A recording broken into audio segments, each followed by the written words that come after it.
on drones, and I'm talking to management to see what we can do about that, to see if there's a way we can work around that. And I'll have some training on drones. That will be very interesting to see, at least at low height, even if it's at low level, try to work with them and get some training on how to do it. But yes, we're going to work around on that one somehow, okay? Besides drones, are there any new things that came up to your mind that you said, you know what, that's interesting, that I might want to learn a little bit more about that? I think we covered everything yesterday, and also when we go out yesterday and we are going over the map, we all, what we talk about is GIS, this is GIS. Yes. Yeah. Well, we want actually the fundamentals and the basic things to start. Perfect, perfect. Okay, that's perfect. So we can keep on talking today about many of the things that we have been addressing in most cases is information for our projects. But right now, GIS is being used at a global scale. GIS is being used also to calculate how we're doing with climate change, how we're doing with global warming. This has been, in many places, the hottest recorded summer ever. In some places in the United States, it broke records in terms of on how hot it is. And they say, well, this is not the hottest one. Maybe this could be the coolest one from now on, because they expect it to get hotter and hotter. So we're becoming a little bit of a problem to the planet. The planet doesn't care. The planet gets rid of humans later on and keeps on going. But the main thing is that we have to understand that GIS has made a difference in terms of calculating how we are doing, so we can get also projections on what we should be doing. But when we start talking about GIS is a fundamental part of sustainability. In your case, what do you think sustainability means? You told me you wanted to learn a little bit about green construction and all of this. Has to do a little bit with green construction, but it's not all of that. What is sustainability? I think something with the management of the building or something like that. Okay, when you're talking about building and environment, that's a little portion. Just a little portion. Your answer is okay, it's good, but it's just a fragment of the answer. What else is sustainability? To keep monitoring things day by day, time by time. Monitoring is part of it. What you cannot monitor, you cannot assess, and you cannot fix. And that's part of sustainability. What do you think is sustainability? To save the environment on some construction. Okay, they have educated us to think that sustainability has to do only with the environment. But sustainability is the perfect balance in between the environment, people, and economy. Okay? When the three of them work together, environment, people, and economy, that's sustainability. No one makes harm to nobody. And that's why you see all these colors all around. The United Nations has defined the sustainability development goals that are 17 different issues that you have to focus in. It's not one, two, or even three. Within those three, you have sub-chapters. And these 17 issues can be mapped as well. And we need to map them to understand where we're doing good and where we're not doing so good. We have the 2030 vision coming too soon. Right now we're in 2023. I know that you have heard too much about the 2030 vision, right? You have to achieve the 2030 vision according to this, okay? So sustainability has so many spears that it's almost an attack. In this case, you have to understand that you have to be able to understand where we're weak in some parts of the country, where we're doing good in some parts of the country, and we can have those maps based on GIS as well. Also, we do spatial analysis, and spatial analysis is perfect for prediction. Where we can predict things is where we can make things just behave in a different manner. If we can have maps that can tell us the possible places that could get flooded, we're not going to build over there, or we're going to make the necessary precautions in order to avoid building over there. So we need to understand that GIS in many countries is actually put in place in order to prevent natural disasters. In my country, for example, we have volcanoes, we have earthquakes, and we have a lot of rain, too much rain, okay? It rains 6 months a year, each and every afternoon, and it rains a lot. So we have to understand that because of the rain, some mountains start coming down, and we have landslides, okay? And then we have earthquakes, and we have to understand by mapping where are the places where earthquakes happen the most, so we can understand where it is more vulnerable to live. And also volcanoes. Where have the volcanoes, not even the lava, is the ashes. Because right now we don't have volcanoes that throw lava, but in some cases they throw a lot of ashes to the air. And we have to understand which are the places more affected by the flying ashes. And in those places we have found by mapping where people have worse respiratory problems. So in terms of health, we combine the possible harms and the possible health issues. So that is why it's so important to have more GIS professionals, GIS people, people that understand GIS. Now there is a high demand for people understanding spatial analysis. And it's on high demand because also artificial intelligence is not capable still to make any type of modeling in terms of saying, you know what, this is what we need to map, and this is what we need to map, and this is, it can map it, it can make it beautiful, it can make it look nice, but doesn't understand the human part of what you need to do. That is why we need to understand how to make these maps work for the final thing you need to achieve, okay? If they tell you we need a report on how the weather is going to be affecting, let's say, the winds. What's the prediction of the winds? Where are the worst places where we have the worst winds and where it's very difficult to fly, for example?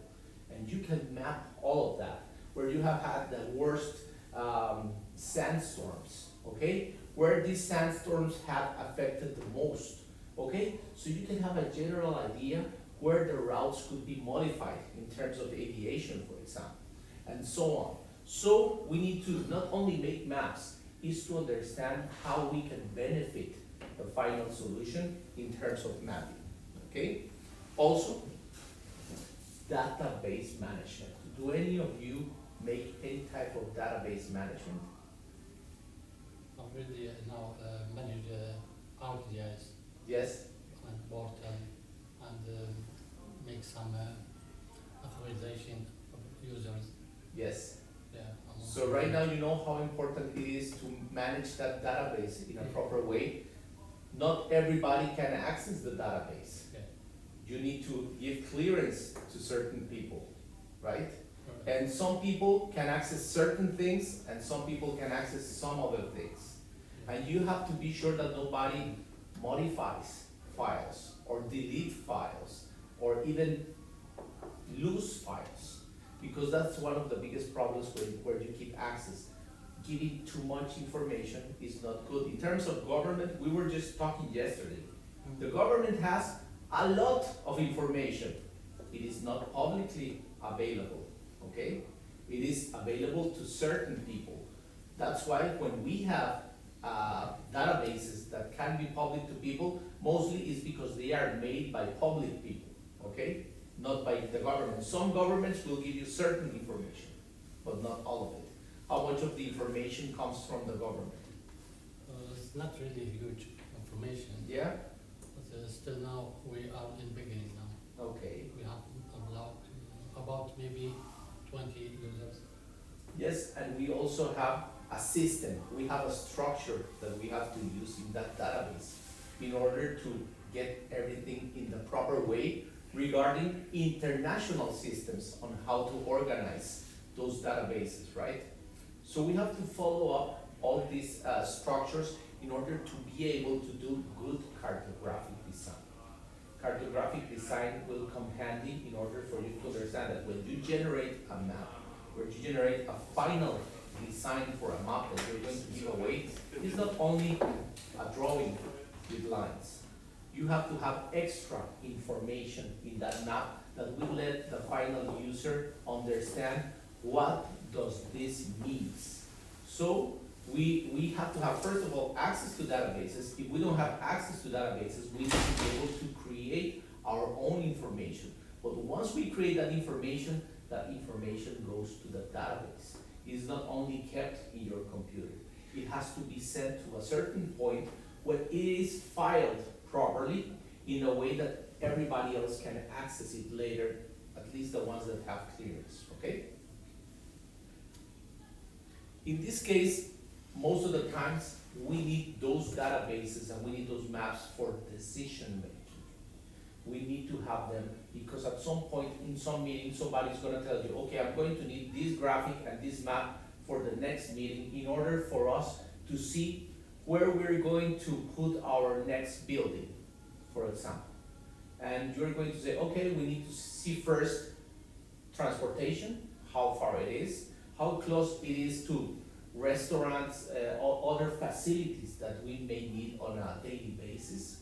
We need to understand where all the public systems like electricity, water, and all the services come. Are they close to the building?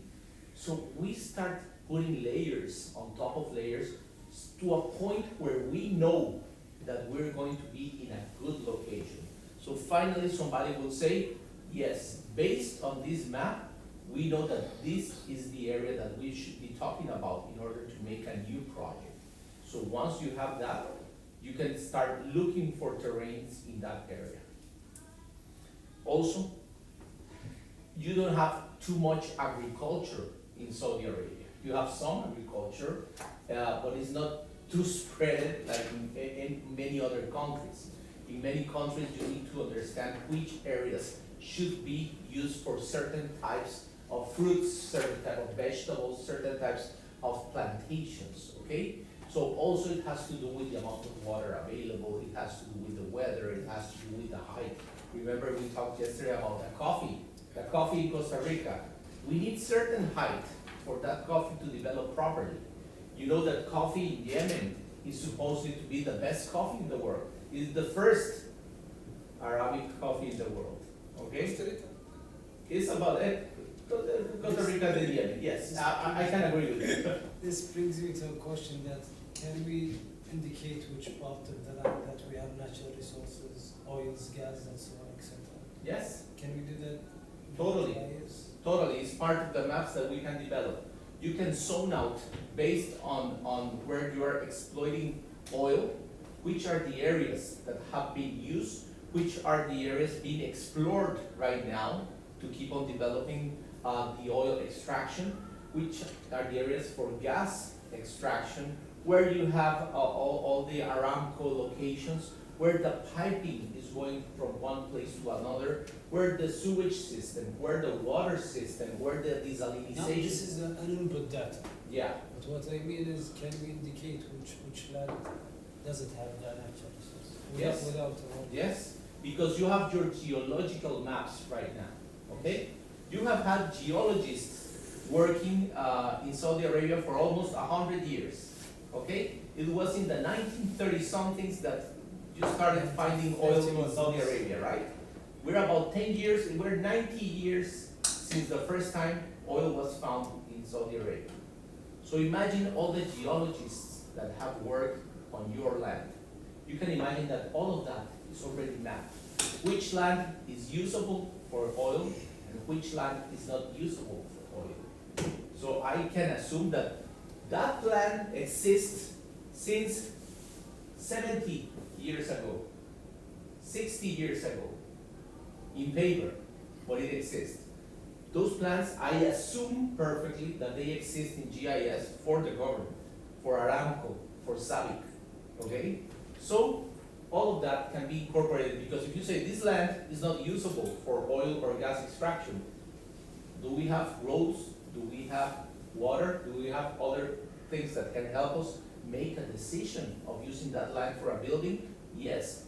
And that's where we make all those decisions. But if it's usable for plantation, what if it's usable for the plantation of dates? Okay? So maybe it's not usable for a building. It's specific for agriculture. Okay? So we have to make all those decisions, but then the municipality comes in and tells you, yeah, we have already mapped this area for ourselves. You can use our layer of this map. So then they give you this layer and you put it on top of all the other investigations you have done, and they have it by colors. Yellow, blue, red, commercial, residential, institutional, and then you still keep on going from macro to micro into these places and start finding, even in this block, this is the area we can use. From this huge map to this small portion that somebody has already mapped, okay? So we can make those decisions based in many, many different layers. In this case, one of the most interesting parts is how you can help communities. You can help in terms of education, okay?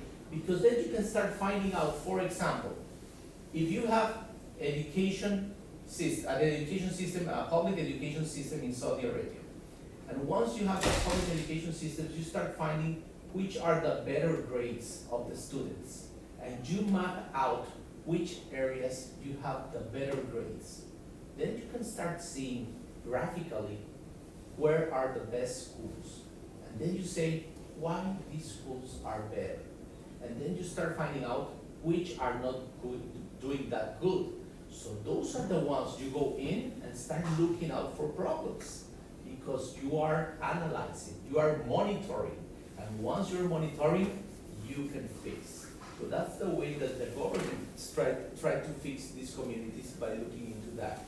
But also, there's the part of ethics.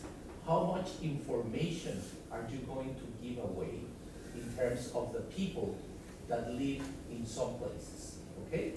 You need to be also keep the privacy of people in order to just not interfere with their personal lives in terms of what you are mapping. In some cases, you make census. You make a census where you go door by door asking people, how many TVs do you have? How many cars do you have? How many cats do you have, okay? And then all that information, which is for the government to make decisions, is mapped as well, okay? So in some cases, you don't want to make that very publicly available, because you don't want to make people, okay, this is the poorest part of the country. You don't want in some cases to have people say, okay, this is the public map, I'm living in the poorest part of the country. And you have to understand that you have to keep some privacy for people also. And ethics in terms of how you handle databases. Those databases are, let's say, very confidential in terms of document, as a document for the government. You cannot give that database in some cases to other governments. Saudi Arabia has many issues with some neighboring countries, or some neighboring country, and you don't want some things to be really public for them, so they can have intelligence based on that. So that's why we have to keep and safeguard that information in order to give availability to only certain people that will have clearance for that database. Also, we can come up with many conclusions based on that. And some of the conclusions will be, how much extra information do we need? How much extra data do we need? Do you think we need more data in our databases? Yeah. Do you know how much data we have in our databases? Yeah. Okay. Do you think we need more data in our databases? If you need it, Hmm? not just for extra data. If you needed information, Yes. use it. And how to use it. You could have all the data in the world. If you don't know how to use it, it's useless, okay?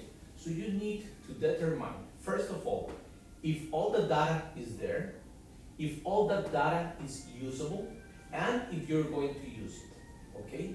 And finally, whatever data that doesn't exist, can you grab that data yourself, or you need to go into a very complicated system to order that data?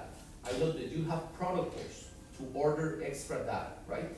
If you need extra information for the database, you need to go to certain protocols to get extra information, either adhere to international databases, to other databases in the area, the communication in between governments in order to help with this data is also important, mostly when you have live online information.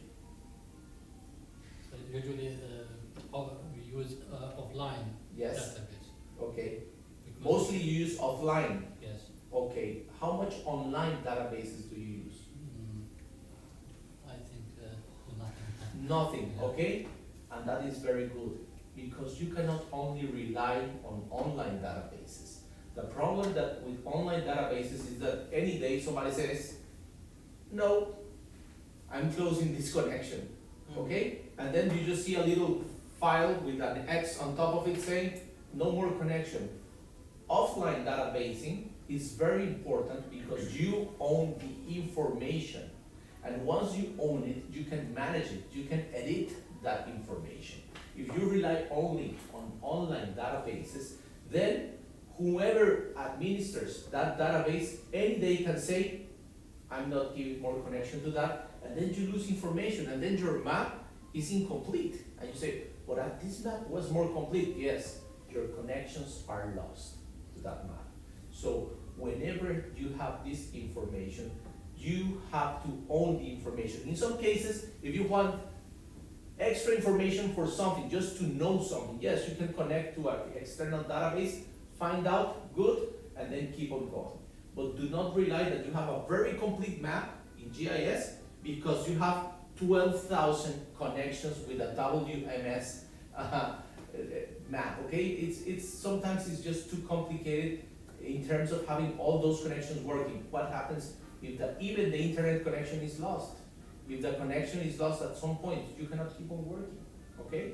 So do not rely only on the internet to get connected. You have to have your information safeguarded in your own database. Also, we have gone to the point where we can have virtual reality in terms of GIS to see some things happening, okay? We have gone to the point where we can go to a map, like in Google Earth, okay? Remember that you can go on Google Earth and go to the street and see what is happening, like we looked yesterday over here, okay? Still not available in Saudi Arabia, but it's going to be available. Riyadh is developing at a just incredible pace. Every day, new building, every day, new building. Riyadh is going to become one of the biggest and most important capitals of the world, okay, in the next 7 years. So you can assume that Google is going to be very interested in mapping everything and getting all the information ready for you to have virtual reality to look into all of Riyadh's every street, okay? So you have to understand that this is also important in order to see things. For example, if you work in a municipality and somebody gives a call to the municipal system and say, you know what, we have an issue with a fire hydrant over here. And then the fire department and the water management agency can look into that map in virtual reality and say, okay, we can go and fix this area, what is happening around, what buildings do we have, how do we manage the closing of this road. They can plan out the operations for fixing that hydrant before they get over there, okay? So mapping will save money in terms of not having to send people to see the place before they start even working.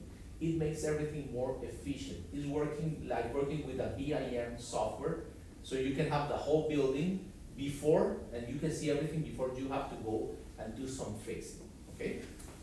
Excuse me, who's responsible about the update, any change in Google Map? Well, with the updates, Yeah, about the update, if something changed in the code or change something. But what do you mean? How often do they change it? Yeah, They change it, from my point of view, at least in my country, I see changes like every 6 months. No, we're asking who is the responsible for change Oh, it's Google itself.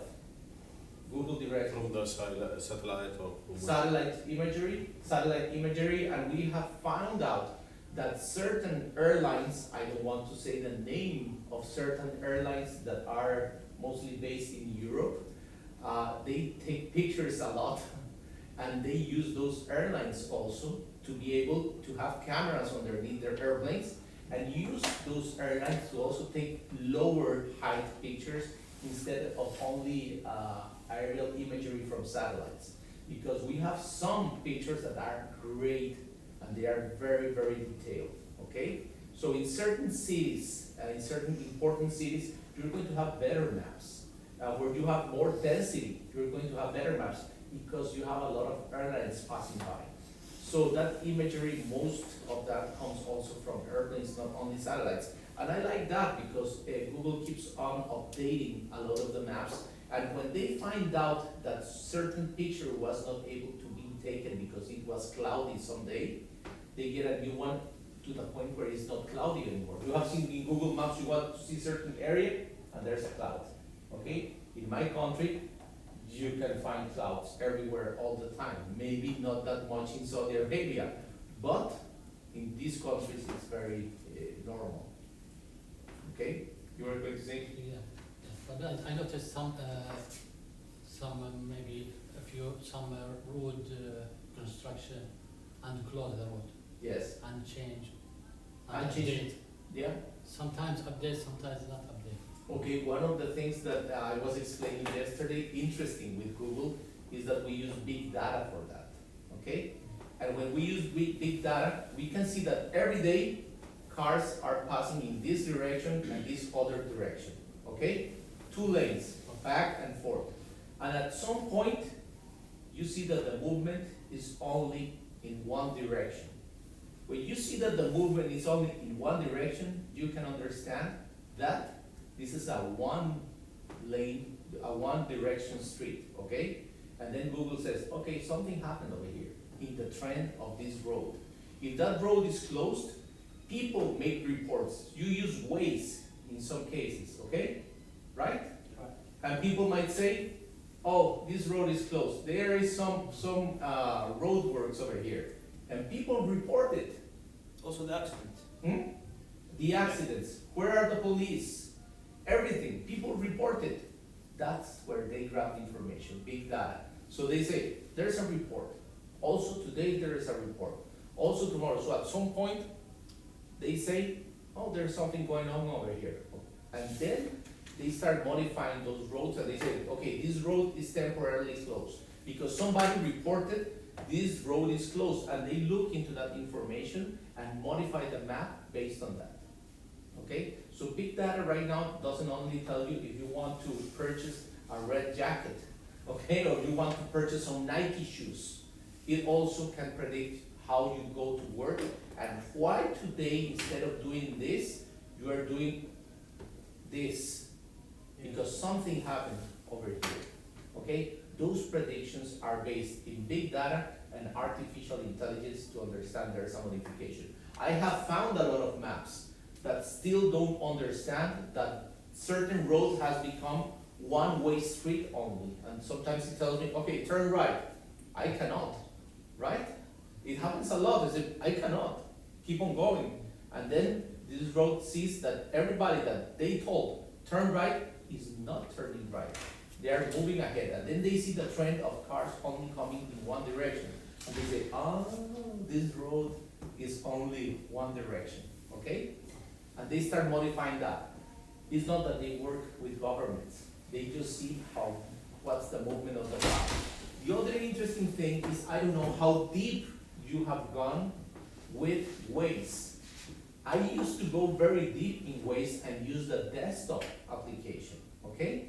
And in that desktop applications, you can do edits on Waze. And you can go inside and tell, you know what? This building right now is my house. And I can put Elias's house. okay? My house. And this road, no, it's not a two-way street, it's only a one-way street, and you can do the edits yourself. And you start becoming the responsible for those edits. And somebody else comes and say, no, it's not right, it's like Wikipedia. Somebody else comes and do an edit and say, you're not right, this is working this way. If there's a clash in opinions, they will look and see what's the trend, the real trend, what's happening in that street. So they will see cars moving in one direction, this person is right, but something's happening over here. They work with big data all the time because it's impossible for them to keep track of every little change that happens in each and every road in the world. Okay? Also, I think they use some method, for example, my Google map. Yeah. One day I open my map and I see they put a pin in my home, Yeah. the right home, and also the work. They say work.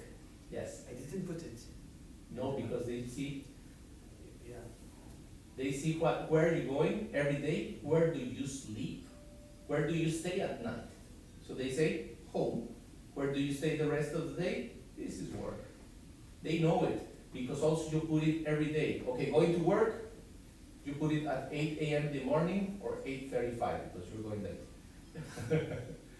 But you put it over there, okay, he's going every day over there. And then he's going back to this place at night. Work and home, okay? And they'll find out where you are having lunch, at work or at a little restaurant nearby, every day. So they will understand what is your taste in food. You go to Google, you go to a place, a restaurant, and then you say, okay, show me the menu. Is, And you can see the menu. is that something related to artificial intelligence? Yes, they have already programmed all of that to do it itself. It's not like there is a person sitting down saying, okay, let me see you. I assume this is home, and I know the computer is making that decision itself. It's already given an algorithm to understand what are your trends. Where are you at night? Home. Where are you during the day? Work or school? So, if you go to a school, they assume you're a student or you're a teacher. If you're 18, 19 years old, you're a student, okay? So you will start getting ads about scholarships, ads about courses you can take, ads about clothing, ads about a new car, financing for a new car. If you're in your 20-somethings, wouldn't you like to live in Russian housing development? Okay? Don't you want to start a family in the best place to live? Okay? They start seeing all these little things with artificial intelligence. It's not a person doing it. And that's where it comes into that. Okay? So we have to understand that this decision making, that all this Internet of Things connection is giving you trends. How many of you have Internet of Things appliances? Do you have Alexa installed in your house? Not Alexa? Not any of those installed? Do you have any light bulbs that you can control from your telephone? Maybe the condition just like The air conditioning is intelligent? The TV. The TV is intelligent? What else do you have that you work with from your telephone? The door locks. maybe the fridge.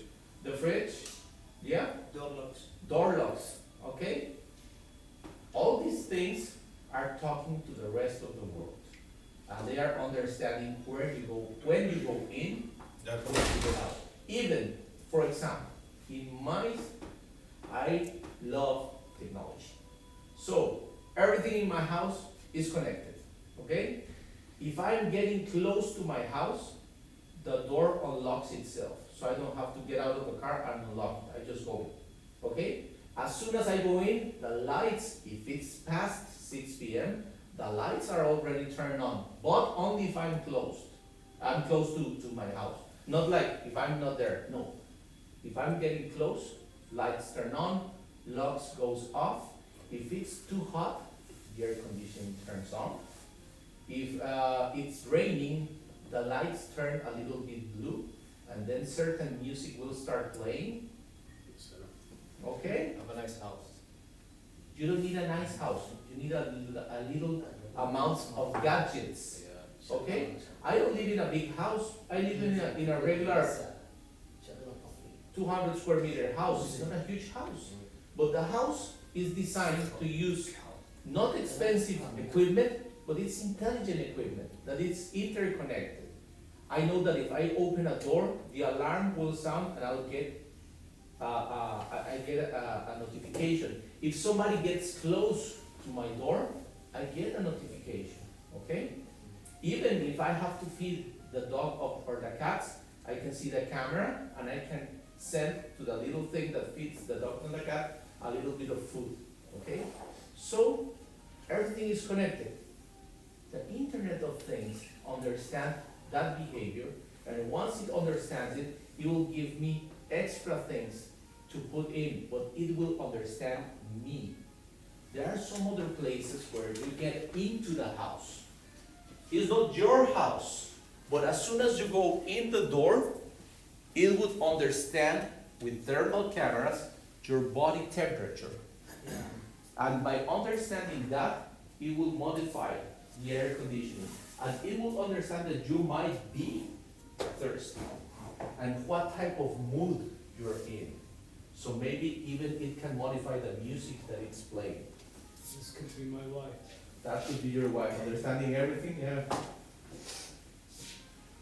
That's the type of thing that Internet of Things does. But the most important thing is that it not only understands it, it maps whatever is happening based on those trends, okay?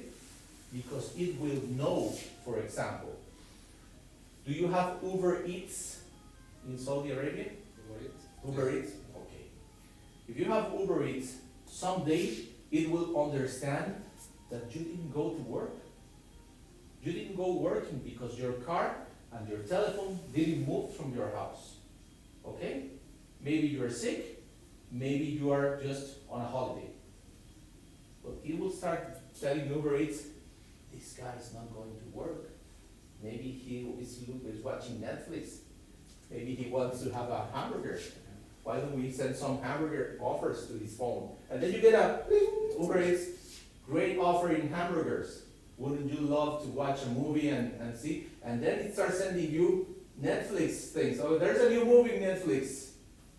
And you start getting all that information because of a map in trends. Okay? In all these trends, it will show. If somebody wants to see what's happening in that area, it knows. But GIS is the one that made that possible for companies like Uber Eats, for companies like Netflix. Netflix is always geo-referencing everybody. Now you cannot share your account with your friends in Netflix, right? Because if you share your account with them and the two of you are watching Netflix, they say, okay, 1 second, who's the owner of the account? It's him, so not connected anymore. Get your own account. By geo-referencing, they're having that map showing what's happening in different IPs. So, Internet of Things has become a thing managed by GIS as well. Okay, as you say, you know, the data mining is related to this subject. In which part? Data mining. Data mining has become an ethics thing, okay? Data mining has become a problem for many countries. Data mining has become a problem for elections. Data mining and data selling has become an issue for security in many countries. So, the problem with data mining is that it is too easy to obtain, okay? A lot of databases you don't even need to know about data mining to obtain.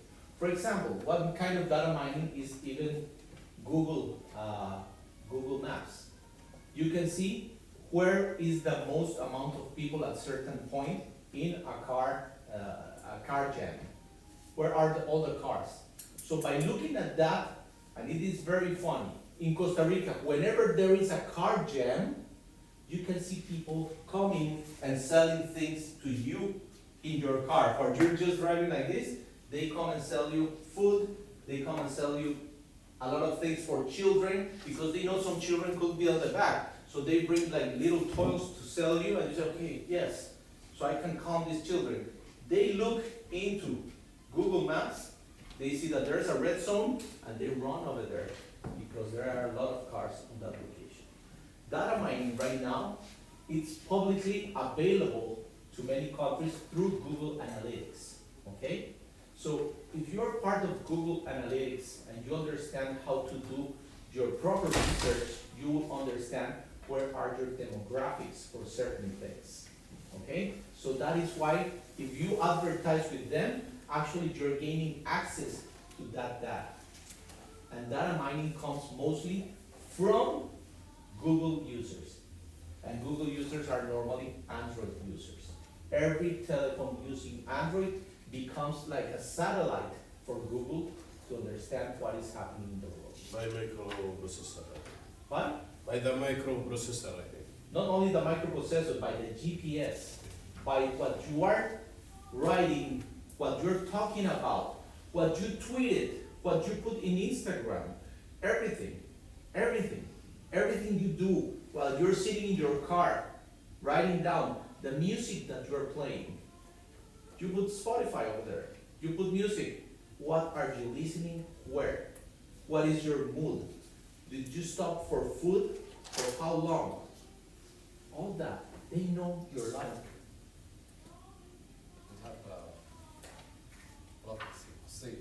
Hmm? Privacy. You don't have any privacy.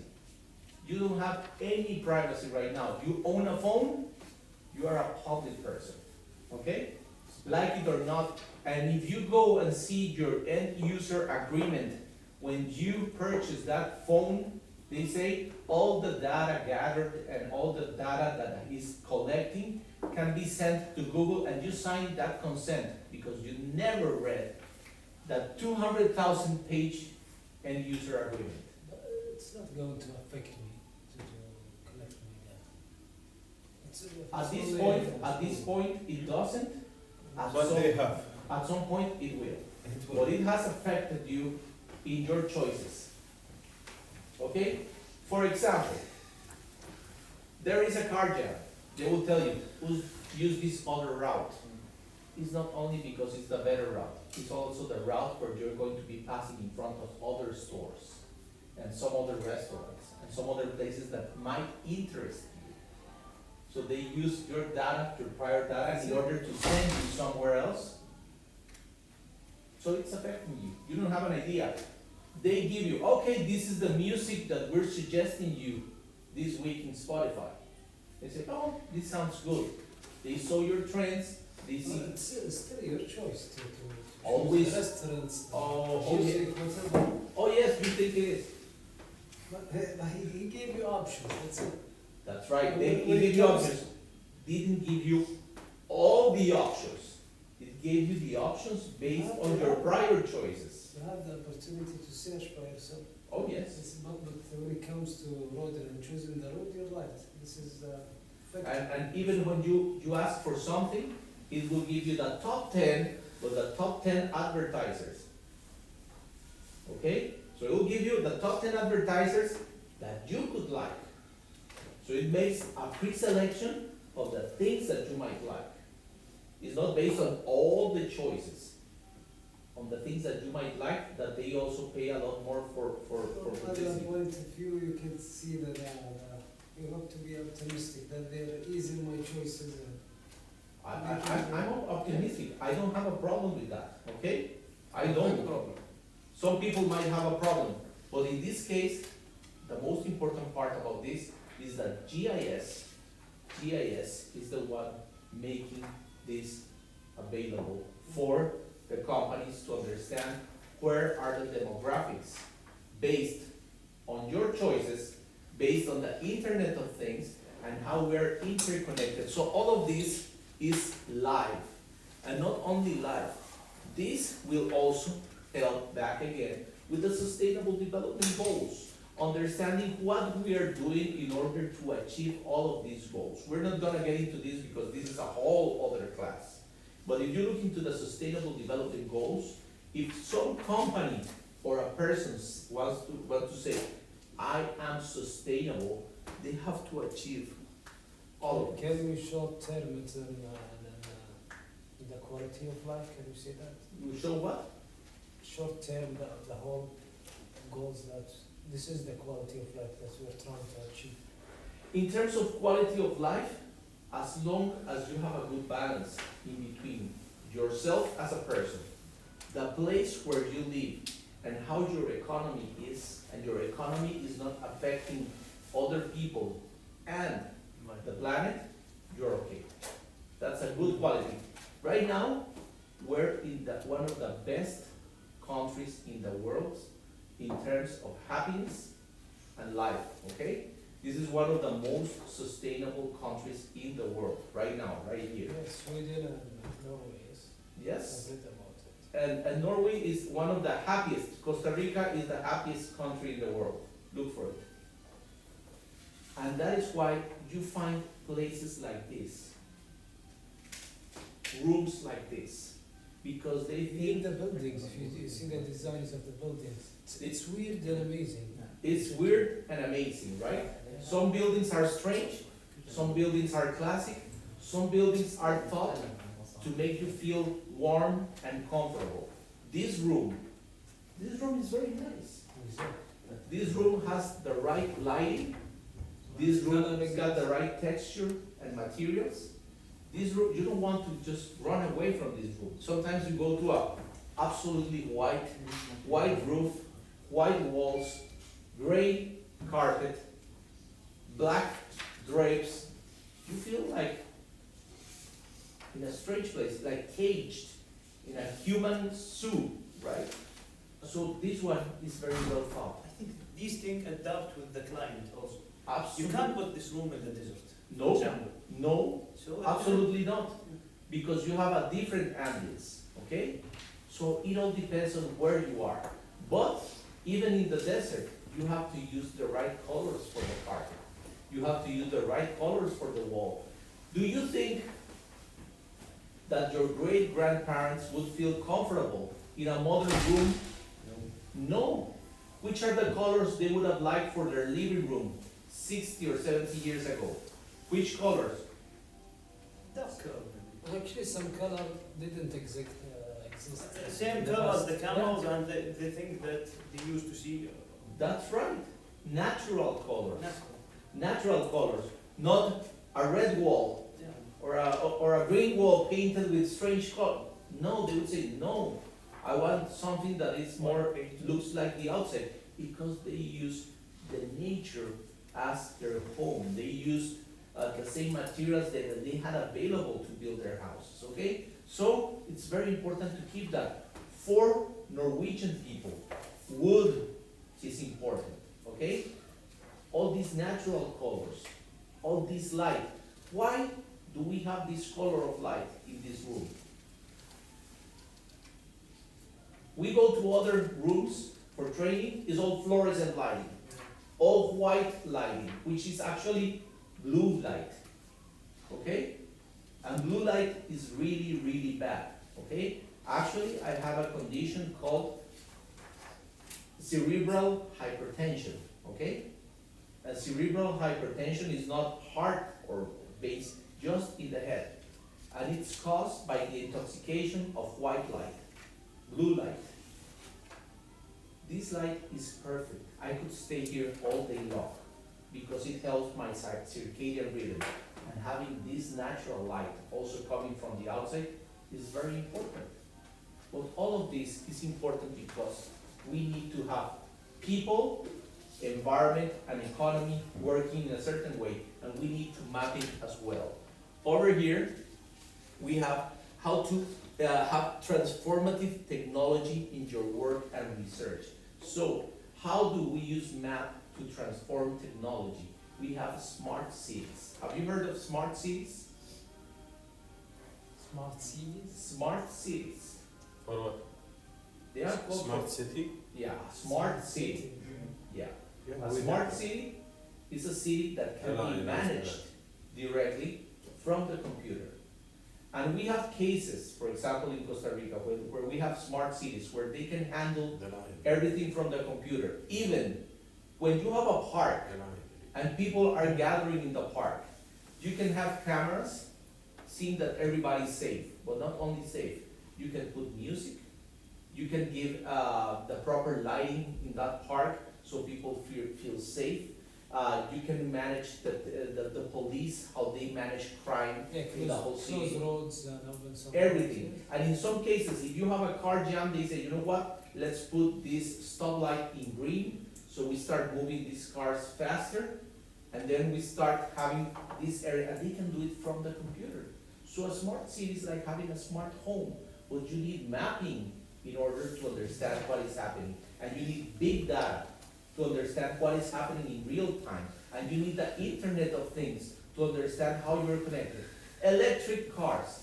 Have you seen the amount of electric cars over here? Do you think that electric cars are going to become popular in Saudi Arabia? We think so. Why not? But it's hard to be popular because of the weather and the trust of the batteries and the hot weather. Yes, interesting thing.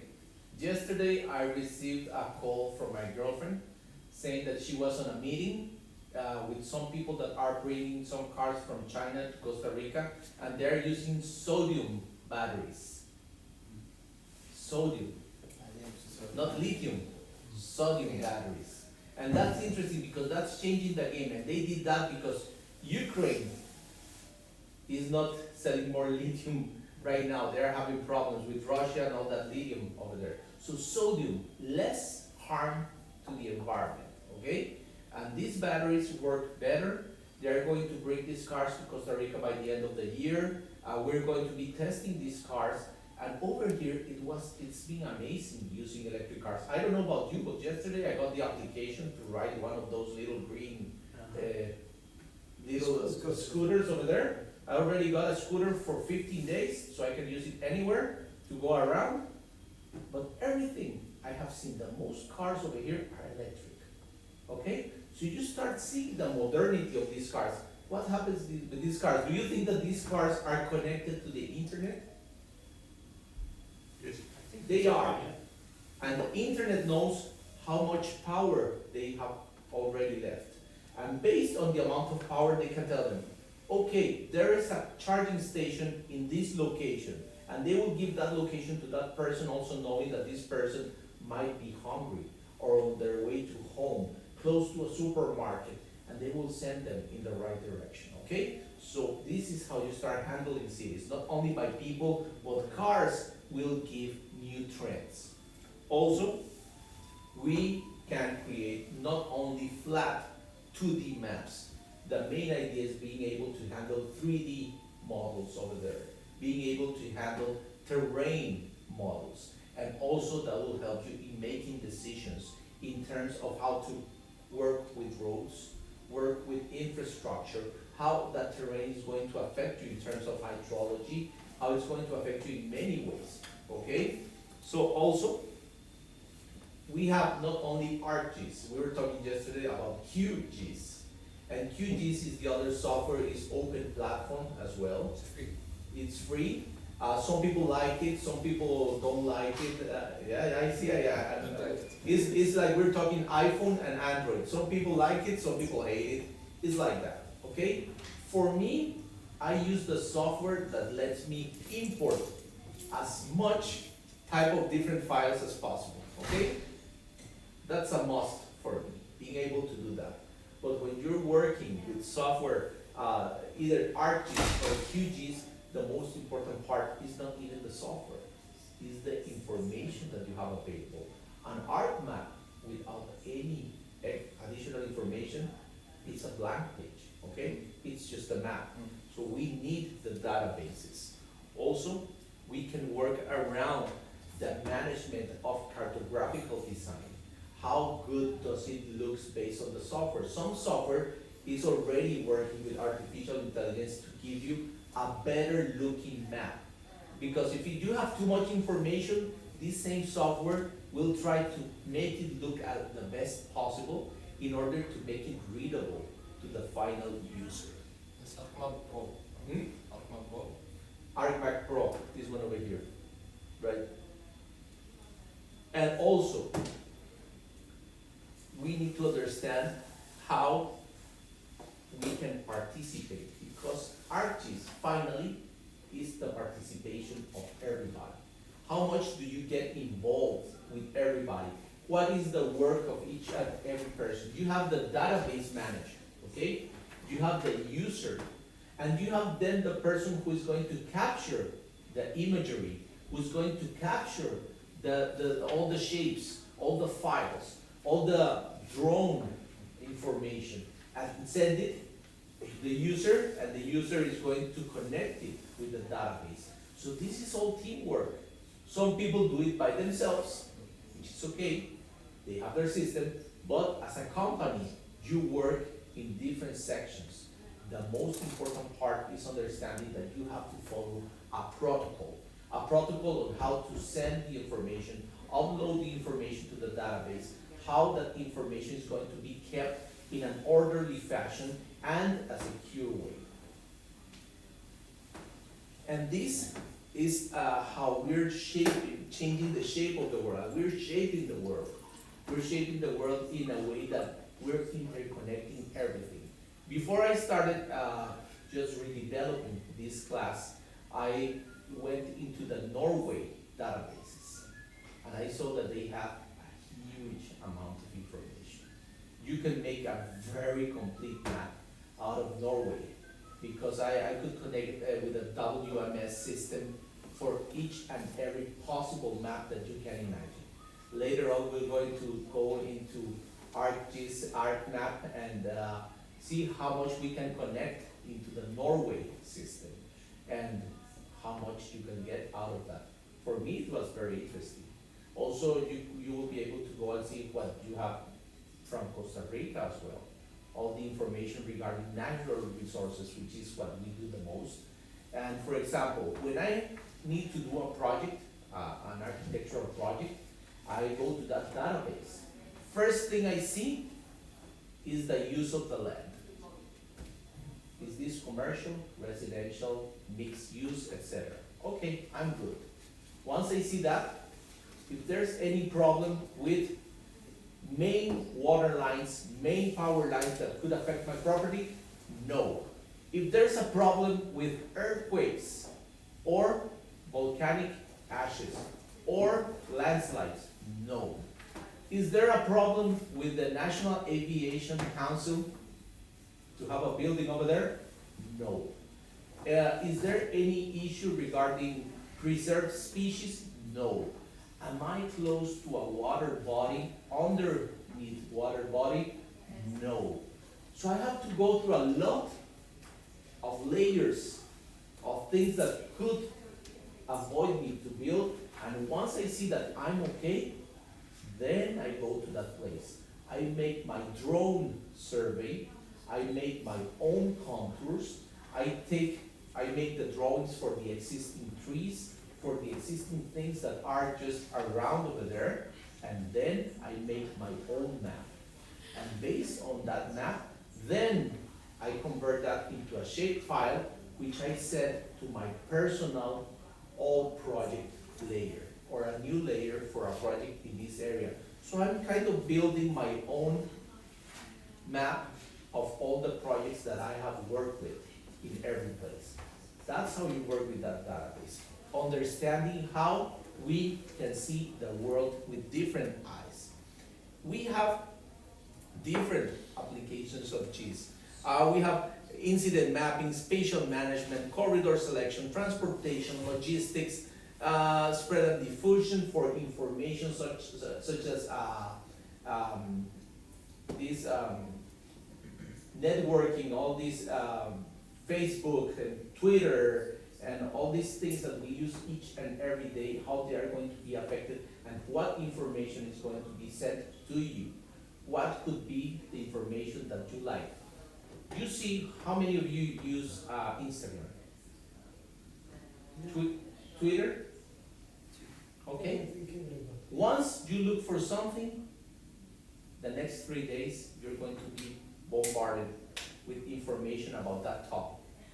bombarded. Sometimes you're scared to look into something because you know the next 2 days is going to be all about this, right? So they know what you're looking for and then they give it to you, And it's all based on location and your choices. Engineering design, site selection, watershed analysis, how much water we have around, how much underwater, all of that. GIS is not only for this, there's 1,000 more things that you can look into. COVID, how COVID was analyzed using GIS, okay? They have real-time information of each and every patient, people getting sick, people getting cured, how it grew, how it went down, but this was a day-by-day analysis.